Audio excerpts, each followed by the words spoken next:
পৃথিবীর যে প্রান্ত থেকে যারা দেখছেন সবার জন্য শুভকামনা, ভালোবাসা। দর্শক, আজকের লাইভ সেশনে দুটো প্রসঙ্গে কথা বলবো। একটি বাংলাদেশের রাজনৈতিক প্রেক্ষাপট, পাশাপাশি থাকবে আমেরিকা ইরানের কনফ্লিক্ট নিয়ে বিশেষ কিছু খবর। ইতিমধ্যে আমরা যে খবরটি পেয়েছি সেটি হলো ইয়েমেনের ঘাঁটিতে হুতিদের হামলার ঘটনা ঘটেছে। হরমুজ চুক্তি প্রায় চূড়ান্ত, দাবি করছে ইরান।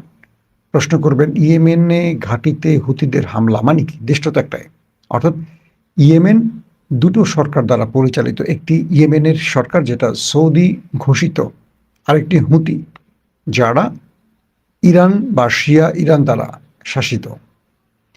তো বলা হচ্ছে মারিফ ও হাদ্রামাউতে ইয়েমেন জরুরি বাহিনীর ক্যাম্পে সন্দেহভাজন হুতি ক্ষেপণাস্ত্র ও ড্রোন হামলায় কয়েক ডজন ব্যক্তি নিহত হওয়ার খবর পাওয়া গেছে এবং হুতিদের পক্ষ থেকে বিষয়টি নিশ্চিত করা হয়েছে। অর্থাৎ দেশটির ভেতরে আবার নতুন করে যে দ্বন্দ্ব সৃষ্টি হচ্ছে, এটি ইয়েমেনকে আবার দুর্বল করে ফেলতে পারে। যদিও পূর্বেও এই দুটো গ্রুপের মধ্যে ব্যাপক দ্বন্দ্ব ছিল। তো একদিকে ইয়েমেন সৌদির সাথে লড়াই চালিয়ে যাচ্ছে, কন্টিনিউ। সেই সময়টা সৌদি শাসিত ইয়েমেন সরকার হুতিদের সাথে যদি আবার লড়াইয়ের ময়দানে জড়িয়ে পড়ে, তাহলে দেশটা আরো নিজেরা নিজেদের মধ্যে ক্ষতিগ্রস্ত হবে বলে ধারণা করছেন রাজনৈতিক বিশ্লেষকরা। এদিকে ইরান জানিয়েছে হরমুজ প্রণালী পুনরায় খুলে দেওয়ার জন্য ওমানের সঙ্গে একটি চুক্তি চূড়ান্ত হওয়ার দ্বার প্রান্তে। কারণ উভয় দেশ এই গুরুত্বপূর্ণ জলপথের যাতায়াত পথের স্থানাঙ্কের বিষয় একমত হয়েছে। এটা আমি গতকালকে লাইভে ডিটেলস দিয়েছি, আর বলার দরকার নেই। মার্কিন প্রেসিডেন্ট ডোনাল্ড ট্রাম্প বলেছেন পেন্টাগনের কাছে বিপুল পরিমাণ গোলাবারুদ রয়েছে এবং অস্ত্র ঘাটতির খবরের পেছনে থাকা তথ্য ফাঁসকারীদের খুঁজে বের করার প্রতিশ্রুতি দিয়েছেন।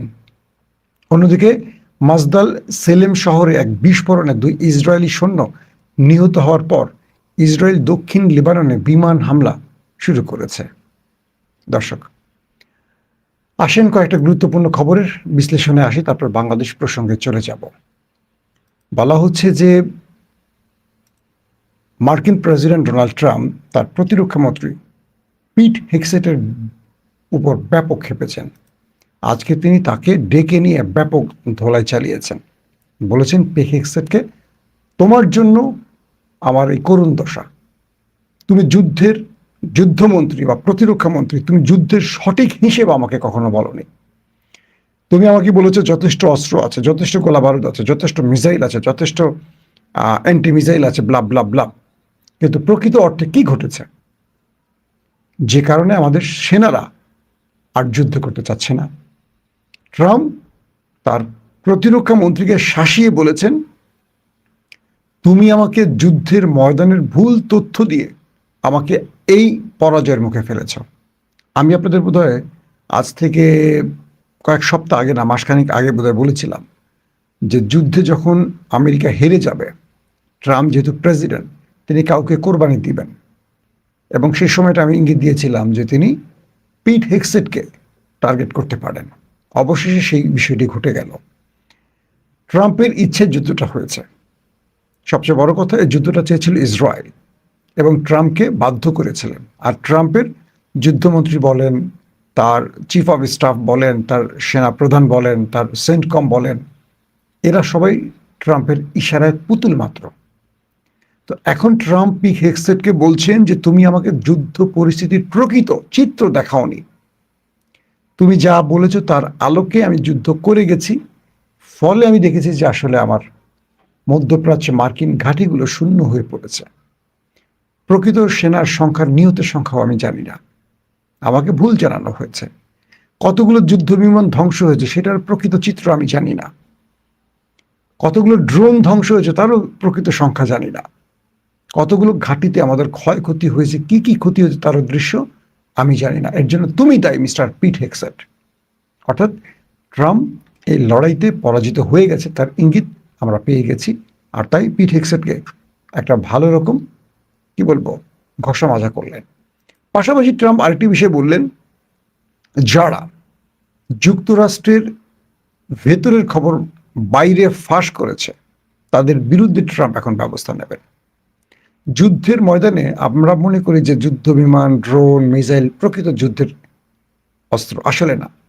যুদ্ধের ময়দানের একটা ছোট দল বা একটা দুর্বল দলও জিততে পারে যদি শত্রু পক্ষের ভেতরের গোপন খবর জেনে যেতে পারে। আক্রমণ ভাগ বা আক্রমণের পরিকল্পনা সবকিছু, বা কোত্থেকে অ্যাটাক হচ্ছে, কোথায় অ্যাটাক করছে, কোন জায়গা থেকে হচ্ছে, ডিটেল তথ্য বুঝে ফেলতে পারে। তাহলে একটা ছোট দেশ বা দুর্বল গোষ্ঠীও জিততে পারে এই যুদ্ধে। তেমনটি হয়েছে। ট্রাম্প বলছেন যে তাদের ভেতরের গোপন তথ্য বাইরে আসলো কি করে, সেই ফাঁসকারীদের কারাদণ্ডের হুঁশিয়ারি দিয়েছেন। খবরে কি বলছে আসেন আমরা একটু শুনে আসি। মার্কিন প্রেসিডেন্ট ডোনাল্ড ট্রাম্প যুক্তরাষ্ট্রের গুরুত্বপূর্ণ অস্ত্র শস্ত্রের ঘাটতির খবর অস্বীকার করেছেন। তিনি জোর দিয়ে বলেছেন যে দেশে পর্যাপ্ত অস্ত্র মজুদ রয়েছে এবং এই ধরনের দাবি ফাঁসকারীদের বিচারের মুখোমুখি করা হবে। আসলে তিনি বলছেন না যে অস্ত্র নেই, তিনি বলছেন অস্ত্র আছে, বাট এই তথ্য যারা ফাঁস করছে তার মানে কি তথ্যটা সঠিকভাবেই ফাঁস হয়েছে, তাই তিনি তাদেরকে হুমকি দিচ্ছেন। ট্রাম্প তার ট্রুথ সোশ্যাল প্ল্যাটফর্মে একটি পোস্টে লিখেছেন, যুক্তরাষ্ট্রের কাছে বিপুল পরিমাণে অস্ত্রশস্ত্র রয়েছে, বিশেষ করে নির্দিষ্ট কিছু ধরনের। এছাড়াও প্রয়োজন অনুযায়ী প্রচুর পরিমাণে এগুলো তৈরি করে যুক্তরাষ্ট্রে পাঠানো হচ্ছে। প্রতিরক্ষা সংস্থাগুলো আমাদের দেশের ইতিহাসে সবচেয়ে বেশি সংখ্যক প্ল্যান্ট ও কারখানা নির্মাণ করেছে। তিনি আরও বলেন, এই রাষ্ট্রদ্রোহী বিবৃতিগুলোর ফাঁসকারীদের খুঁজে বের করা হচ্ছে, দীর্ঘমেয়াদী কারাদণ্ডের আবেদন করা হবে। একাধিক মার্কিন সংবাদ মাধ্যম খবর প্রকাশ করার পর এই বিবৃতিটি আসে যে ইরানের ওপর অতিরিক্ত হামলা স্থগিত রাখার প্রশাসনের সিদ্ধান্তের পেছনে ইন্টারসেপ্টর ক্ষেপণাস্ত্রের মজুদ কমে যাওয়ার বিষয়টি একটি কারণ ছিল। অর্থাৎ ইরানকে মোকাবেলা ইন্টারসেপ্ট ফুরিয়ে গেছে, এই তথ্যটির কথা বলা হচ্ছে। ওয়াশিংটন পোস্টের প্রতিবেদন অনুযায়ী গত সপ্তাহে মেরিল্যান্ডের ক্যাম্প ডেভিডে অনুষ্ঠিত একটি মন্ত্রিসভার বৈঠকে ট্রাম্প প্রতিরক্ষা মন্ত্রী পিট হেক্সেটের মুখোমুখি হয়েছিলেন, যে কথাটি আমি আপনাদের একটু আগে জানালাম। দর্শক, আপনাদেরকে আর লম্বা না করি আরেকটু ছোট্ট খবর দিই, আমরা আন্তর্জাতিক খবর থেকে বেরোতে চাই। সেটা হলো যে ইরানের গোয়েন্দা মন্ত্রণালয় দেশটির দক্ষিণ পূর্বে অবস্থিত কেরমান থেকে মোসাদের ২১ জন ভাড়াটে সৈন্য এবং ৪টি সশস্ত্র সন্ত্রাসী গোষ্ঠীর সদস্যকে গ্রেফতার করেছে। কেরমান প্রদেশের সাধারণ গোয়েন্দা অধিদপ্তরের গোয়েন্দা বাহিনীর ধারাবাহিক গোয়েন্দা অভিযানে জায়নবাদী শাসনের গুপ্তচর ও সন্ত্রাসী সংগঠনের সাথে যুক্ত প্রায় ২১ জন ভাড়াটে সেনাকে শনাক্ত করে গ্রেফতার করেছে। দর্শক, চলেন এবার কিছু বাংলাদেশের গুরুত্বপূর্ণ খবরে আসেন একটা ভিডিও দেখি আমরা।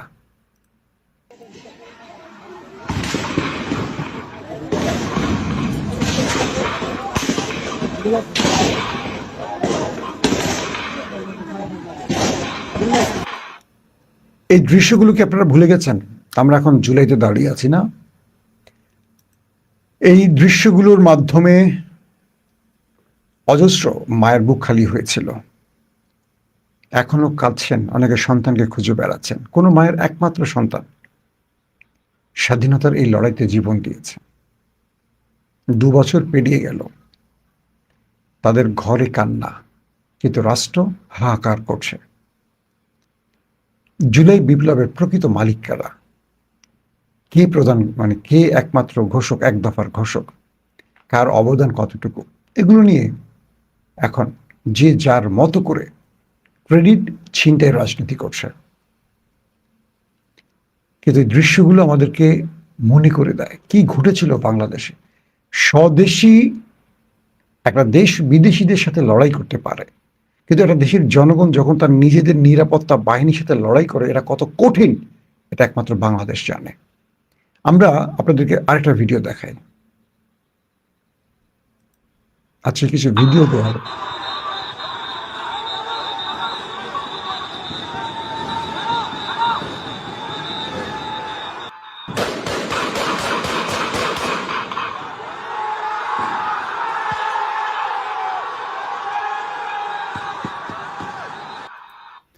এই দৃশ্যটা তো আপনার মনে আছে না? যখন পুলিশ ছাত্রদের উপর গুলি চালাচ্ছিল, সামনে দেয়াল হয়ে দাঁড়িয়েছিল দেশপ্রেমিক সেনাবাহিনী। তারপর একে একে ফাঁকা গুলি ছুড়লে পুলিশ পেছন থেকে সরে যায়। আমাদের সেনাবাহিনী তাদের দেশপ্রেমের প্রমাণ দিয়েছিল। হাসিনা উপরস্থ করাপ্টেড অফিসার তৈরি করলেও যারা কর্নেল, মেজর বা আমাদের সোলজার, ক্যাপ্টেন, লেফটেন্যান্ট এই পর্যায়ের প্রচুর দেশপ্রেমিক ভাইদের অবদানে আজ দেশটা স্বাধীন হয়েছে। এই দৃশ্যগুলো আমি কেন দেখাচ্ছি কিছু কথা বলার জন্য, আগে দেখে নেন। কত মানুষের ত্যাগ।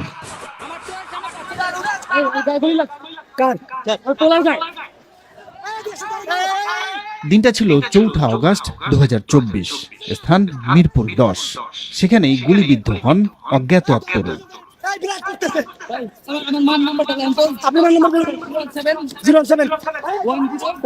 মৃত্যু নিশ্চিত জেনে শেষ সময়ে শুধু মায়ের মোবাইল নাম্বারটি বলতে পেরেছিলেন। এই ছেলেটি জেনে যাচ্ছেন তিনি মারা যাবেন, তাই রক্তাক্ত অবস্থায় তার সতীর্থদের বলছিল, ভাই কেউ কাউকে চিনেন না, যারা তাকে তুলে নিচ্ছে তাও তারা চেনেন না, যে যার মতো ঘর থেকে বেরিয়ে আসছেন একটা স্বাধীন বাংলাদেশ দেখার জন্য। তাকে যখন রক্ত পড়ছিল তাকে বাঁচাবার জন্য সতীর্থরা, অপরিচিত সতীর্থরা তুলে নিচ্ছিলেন, তখন বলছিলেন, ভাই আমার মায়ের নাম্বারটা লিখে নেন। ছেলেটি বেঁচেছে, মানে বেঁচে গেছে আল্লাহর অশেষ রহমতে, কিন্তু এক দুঃসহ কষ্ট সয়েছে ১.৫ বছর। সেই মানে ভয়ঙ্কর দৃশ্যগুলোর গল্প কোনোদিন শোনাবো, আমার তার মুখ থেকে হয়তো শোনানোর চেষ্টা করব। ১.৫ বছর হাসপাতালে লড়াই করেছে, তার এক পাশ দিয়ে গুলি ঢুকে আরেক পাশ দিয়ে বেরিয়ে গেছে। এই ১.৫ বছর মৃত্যু খুব কাছ থেকে দেখেছে এবং কতটা কষ্ট সে দেখেছে। সে বলছে যে নতুন বাংলাদেশটা দেখার স্বপ্নে লড়াইটা করেছে, সেই বাংলাদেশটা গড়ে দেন আপনারা যারা এখন দেশ চালাচ্ছেন। আসেন আরেকটা ভিডিও দেখি। আমি ঘূর্ণি, আমি পথ সম্মুখে যাহা পাই যাই চূর্ণি, আমি নৃত্য পাগল ছন্দ, আমি আপনার তালে নেচে যাই, আমি সংখ্যা, আমি আপনারা ভিডিওটা দেখছেন, ওয়াসিমকে দেখতে পাচ্ছেন, আমাদের প্রিয় ওয়াসিম, ছাত্র দলের ওয়াসিমকে, মানে যেদিন মারা যায় ওয়াসিম তার কিছুক্ষণ আগের ভিডিও এটা। শিবিরের চট্টগ্রাম শাখার দায়িত্বশীল আইটি সম্পাদক, আপনারা দেখেন ভিডিওতে, জসিমকে বুকে জড়িয়ে সরিয়ে দিচ্ছে। ঘূর্ণি, আমি পথ সম্মুখে যাহা পাই যাই চূর্ণি, আমি নৃত্য পাগল, আমি ঘূর্ণি, আমি পথ সম্মুখে যাহা পাই। সাদা শার্ট শিবিরের নেতা, আর জার্সি পরা আমাদের ওয়াসিম, আমাদের কলিজার টুকরা ওয়াসিম। ওই ময়দানে কে ছাত্র দল, কে শিবির, কেউ পরিচয় জিজ্ঞেস করেনি। একটা ভাই গুলি খেয়ে পড়ে গেছে, আরেকটা ভাই তাকে বাঁচাবার জন্য শেষ লড়াইটা করেছে। সামনে পুলিশের মুহুর্মুহু গুলি চলছে, একটা ভাই গুলি খেয়ে পড়ে কাতরাচ্ছে, বাকিরা পালায় নাই, ছুটে গেছে সামনে তাকে বাঁচাবার জন্য। আরেকটা ভাই গুলি খেয়ে সেখানে পড়ে গেছে, একজনকে বাঁচাতে গিয়ে আরেকজন গুলি খেয়ে পড়ে গেছে। আপনাদের সেই হাদিসটা মনে আছে, আমাদের সাহাবীদের একটা গল্প। যুদ্ধের ময়দানে অজস্র সাহাবী আহত হয়ে পড়ে আছেন, মৃত্যুর যন্ত্রণায় কাতরাচ্ছেন, পানি পানি করে চিৎকার করছেন। সামান্য একটু পানি পাওয়া গেছে, এক সাহাবীর কাছে সেই পানিটা নিয়ে যাওয়া হলো। তিনি বলেন, আমার দরকার নেই, আমার পাশের জনকে দেন, তার কষ্ট আরো বেশি। তাকে যখন সেই পানিটা সাদা হলো, অল্প একটু পানি, সবাই খেতে পারবে না, একজন বা দুজন খেতে পারবে, সেই পানিটা বলছে যেন আমাকে না, আমার পরের জনকে দেন। এইভাবে সকল আহত সাহাবীদের কাছে সেই পানিটা নিয়ে যাওয়া হলো, কেউ নিজে না খেয়ে অপর ভাইকে দিতে চেয়েছিল। বাংলাদেশের ঠিক লড়াইটা এভাবে হয়েছিল। আল্লাহ সাহায্য এমনিতে আসে না, যখন মানুষের মধ্যে ঈমান থাকে, দেশপ্রেম থাকে এবং লোভ থাকে না। এরা কেউ পলিটিক্যাল লোক না, এরা সব ফ্যাসিস্ট হাসিনা মুক্ত একটি বাংলাদেশ দেখতে চেয়েছিল, যেই হাসিনা এই দেশের আলেমদের ফাঁসি দিয়েছিল, যেই আলেমদেরকে অপমান করেছিল, তুচ্ছ তাচ্ছিল্য করেছিল, হেফাজতকে মেরেছিল, এই দেশের ৫৭ জন বীর সেনাকে হত্যা করেছিল, অজস্র আলেমের রক্ত লেগেছিল হাসিনার গায়ে। সেই পাপী হাসিনা, ফ্যাসিস্ট হাসিনাকে সরাবার জন্য এই দেশের যুবকরা নেমে এসেছিল। দেখেন সেই ওয়াসিম এবং শিবির পাশাপাশি বুকে জড়িয়ে আছে। পরের দৃশ্যে ওয়াসিম শাহাদাত বরণ করেন। তাকে শিবিরের ছেলেটা বারবার বাঁচাবার চেষ্টা করছিল এবং বলছিল, অসীম তুমি সরে যাও, ওখান থেকে অপারেশন, গোলাগুলি হচ্ছে। আবার দেখেন ভিডিওটা। আমি ঘূর্ণি, আমি পথ সম্মুখে যাহা পাই যাই চূর্ণি, আমি নৃত্য পাগল ছন্দ, আমি আপনার তালে নেচে যাই।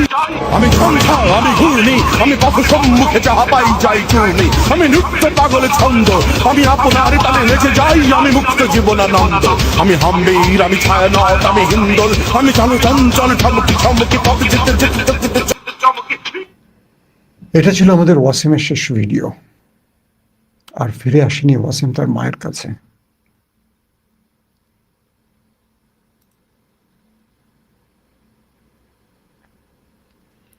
এমন হাজারো দৃশ্য সোশ্যাল মিডিয়ায় ঘুরছে, এখন আপনারা দেখতে পাচ্ছেন। পায়ে হাত দিয়ে অবশেষে তারা সামনের দিকে অগ্রসর হচ্ছে, এমনটাই কিন্তু আমরা দেখতে পাচ্ছি। দেখতেই পাচ্ছেন দর্শক, কি একটি অবস্থা। দর্শক, যে বিষয়টি বলছিলাম, এরকম হাজারো দৃশ্য আমাদের চোখে ভাসছে। আমাদের দেশটা এখন কোথায় আছে? আমাদের দেশটার খবর কি বলেন তো? আমরা এখন লড়াই করছি, ক্রেডিট ছিনতাইয়ের চেষ্টা করছি, কিন্তু বাস্তবিক অর্থে যারা জীবন দিয়েছে দেশটার জন্য, তাদের অবস্থা কি? তাদের পরিবারের অবস্থা কি? আহতদের অবস্থা কি? আমরা খোঁজ নিচ্ছি কি? কারা, কোথায়, কিভাবে? এই রাষ্ট্রের লুটপাট চলছে, পাল্লা দিয়ে চলছে। যারা দেশটাকে স্বাধীন করলো তারা কি খেতে পারছে? নাকি ৭১-এর মতো প্রকৃত মুক্তিযোদ্ধারা ভিক্ষা করছে, আর রাজাকার মুক্তিযোদ্ধার সেজে রাজনৈতিক আনুকূল্য পেয়ে যারা ফেক মুক্তিযোদ্ধা সেজে গেছে, তারা মাসোহারা পাচ্ছেন, প্রতি মাসে তাদের সন্তান নাতিপুতি সবাই পাচ্ছেন। প্রকৃত মুক্তিযোদ্ধারা ভিক্ষা করছেন রাস্তায়। বাংলাদেশে প্রকৃত মুক্তিযোদ্ধা কতজন? এক এক সরকার আসে, এক এক সরকার এসে মুক্তিযোদ্ধার লিস্ট বাড়ান।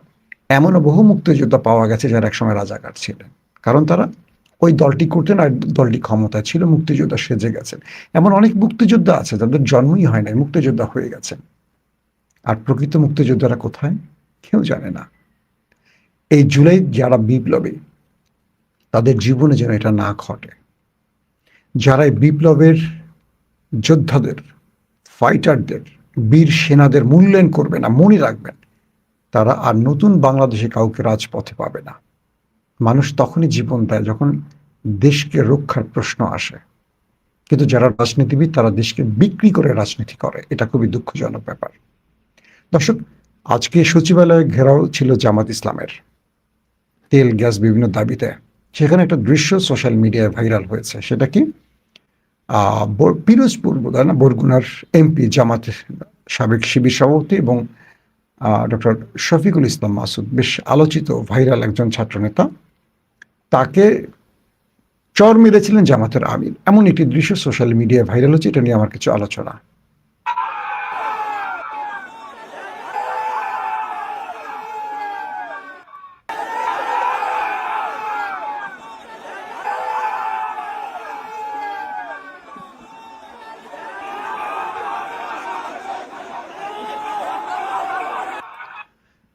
বিষয়টা আসলে কি ঘটেছিল সেখানে? সচিবালয় ঘেরাও এই প্রোগ্রামে জামাতের আমির এবং এনসিপির প্রধান অলি আহমেদ সহ গুরুত্বপূর্ণ সব নেতারা ছিলেন।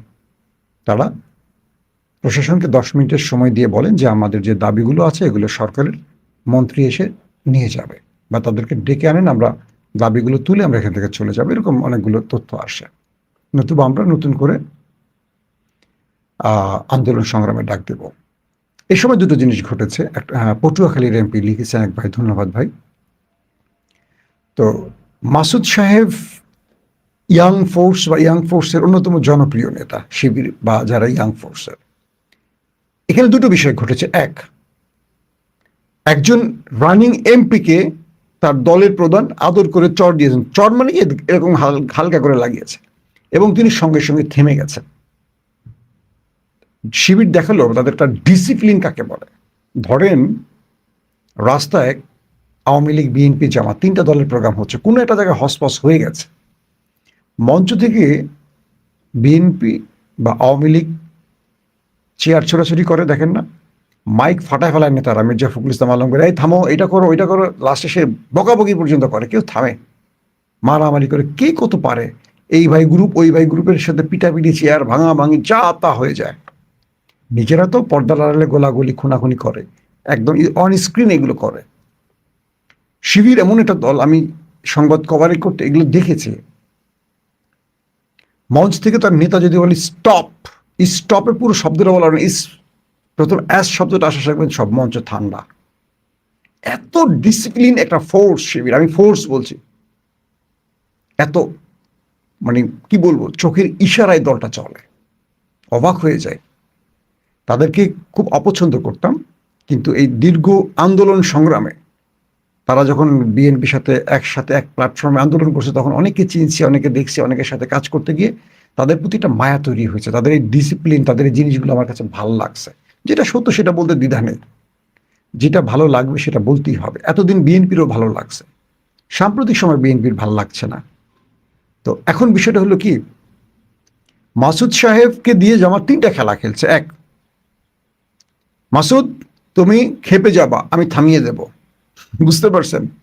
মানে সরকারকে চাপ দিচ্ছে, দেখো আমি নির্দেশ দিয়ে থামিয়ে দিলাম, কিন্তু আমার জনগণ ক্ষিপ্ত, দাবি আদায় করো নতুবা খবর আছে।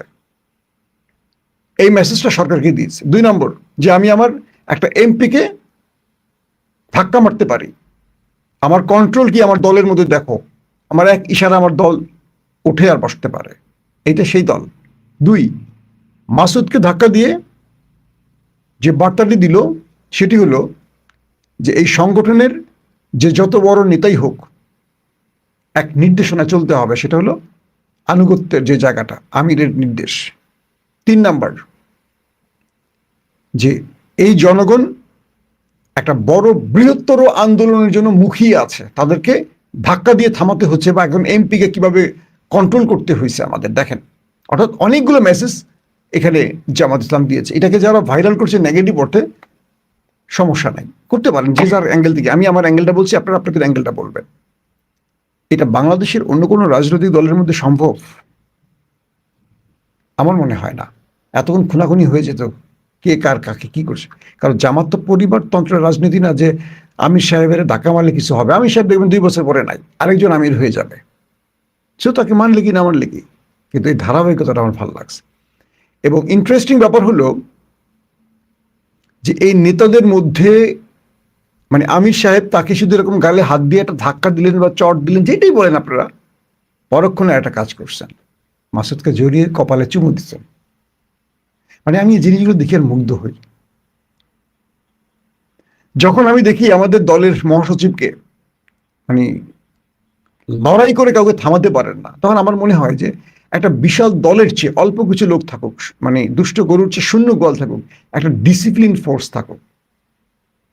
আমরা দেখি আমাদের প্রধানমন্ত্রী তারেক রহমান কোথাও গেলে আবিদ নয়ন সামনে পিছিয়ে দৌড়া, এটা কিন্তু তারেক রহমান খুশি হন না, একেবারেই হন না। আমি ব্যক্তিগতভাবে বললাম, জানি, কিন্তু এগুলো করে কেন? যে তাকে খুশি করতে পারলে হয়তো কিছু পাওয়া যাবে। এভাবে কি খুশি করে কেউ কিছু পায় বা পেয়েছে? আমার মনে হয় না। কিন্তু সবচেয়ে ভালো হতো কি, দলটার মধ্যে যদি একটা ডিসিপ্লিন তৈরি হতো। বাংলাদেশের প্রত্যেকটা জায়গায় যেখানে নির্বাচন হয়েছে, সব জায়গায় কিন্তু বিএনপির সমর্থিত ছাত্রদল হেরেছে, সব জায়গায় শিবির জিতেছে। কেন? তারা 5 তারিখের পর স্বাধীনভাবে রাজনীতির সুযোগটা পেয়ে প্রত্যেকটা ক্যাম্পাসে পোলাবারের মন জয় করে ফেলছে শিক্ষার্থীদের। দেখেন ছাত্রদল কি করছে জগন্নাথে বা বেরুবিতে, ঢাকা কলেজে, আলিয়া মাদ্রাসা। আপনি মিডিয়াতে কি বলবেন সেটা বড় কথা না, আপনি সোশ্যাল মিডিয়ায় কি বলবেন সেটা কথা না, আমার কথা কোন পক্ষে যাবে সেটা বড় কথা না। যাদের সাথে সংগঠিত হচ্ছে তারা দেখছে না, জগন্নাথের স্টুডেন্টরা দেখলো না যে কে কোন পক্ষে আছে, শিবির কোন পক্ষে, ছাত্রদল কোন পক্ষে, কাদের পক্ষে, কেনই দ্বন্দ্ব। ঢাকা কলেজ জানে না, বেরুবি জানে না, ঢাকায় আলিয়া মাদ্রাসা জানে না। বিষয়টা হলো কি, ছাত্রলীগ এভাবে পচে গেছে। একটা জগন্নাথ কলেজের বা বিশ্ববিদ্যালয়ের শিবির সভাপতি, ছাত্রদল সভাপতি, মনে হয় 15-20 বছর আগে কলেজ থেকে পাশ করে বের হয়ে গেছেন। তার এখানে কাজটা কি? এখন তিনি সেই পদে থাকেন কি করে? এই যে আদু ভাইদেরকে দিয়ে দলটা পরিচালনা করছে ছাত্রদল, এদিকে ছাত্রদলের শক্তি বাড়ছে। এটা এখন কি করছে? এদের বাচ্চা কাচ্চা বড় হয়ে গেছে, খোঁজ দিয়ে দেখেন বাচ্চাদের হয়তো বিয়েও হবে কয়েকদিন পরে, বা নাতি নুতি হয়ে যাবে। ছাত্রদল, এদের আয়ের ইনকাম কি? চাঁদাবাজি। এদেরকে ভালো জব দেওয়া উচিত, একটা ছাত্র নেতৃত্ব তৈরি করা। দেখেন এই যে জুলাই আন্দোলনে ওরা শিবির গত 2 বছর ধরে দুর্দান্ত প্রোগ্রাম করছে। ছাত্রদলের চোখে দেখার মতো একটা ভালো প্রোগ্রাম আছে? একটা প্রোগ্রাম করলে নিজেরা মারা কাটাকাটি শুরু করে। আমার এই কথাগুলো আপনার সমালোচনা আকারে নিবে না। আমি চাচ্ছি কি জানেন, যেই মাঠে লীগ নাই, ছাত্রলীগ নাই, সেই মাঠে এখন ছাত্র শক্তি, ছাত্র শিবির, ছাত্র দল আছে। এরা একটা প্রতিযোগিতা করুক, কে কত ভালো কাজ করতে পারে। ক্যাম্পাসে ছাত্র বান্ধব দাবি, কর্মকাণ্ড, সকল কাজগুলো যদি হয়, বাংলাদেশটা এগিয়ে যাবে। শিবিরের সংখ্যার চেয়ে ছাত্রদলের সংখ্যা অনেক বেশি।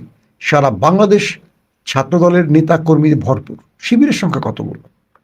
আমার ছাত্রদলের ভাইগুলি যদি একটু ক্যারেক্টারের পরিবর্তন আনতে পারে, তাদের কমিটিগুলো যদি একটু মেধাবীদের দিয়ে হয়, এই যে ডাকসুতে যারা এবার বিজয় লাভ করছে, একদম এদের মধ্যে বেশ কয়েকজন এবার ডিপার্টমেন্টে ফার্স্ট ক্লাস ফার্স্ট শিবিরের। তো এদেরকে ঠেকাবেন কি করে? সম্ভব? যদি ঠেকাতে না পারেন, আগামী দিনগুলোতে রাষ্ট্রীয় গুরুত্বপূর্ণ পদে বসবে কারা? আওয়ামী লীগের লোক বা শিবিরের লোকগুলি ঢুকে যাবে। তাহলে বিএনপি মেধা নির্ভর ছাত্রদল গঠন করতে পারে। সারা দেশে যে নয়ন হেলমেট পরে নেমে ছাত্রলীগকে মুছে দিয়ে এখন নয়ন নিজেই হেলমেট সেজে গেল, হেলমেট দল। এই জিনিসগুলো কোনো দলকে বিজয় এনে দেয় না, পচায়। বাংলাদেশের রাজনীতি করতে হলে আগামী দিনে যে চ্যালেঞ্জ, জামাত শিবির এবার ক্ষমতায় চলে আসবে এরকম হাইপ উঠে গেছে। তারপর তো অনেক মেকানিজম হয়েছে তাদের থামাইতে গিয়ে, এটা সবাই জানেন। কারণটা কি? আগামীতে কি হতে পারে কল্পনা করেন যদি এবার বিএনপি ফেল করে?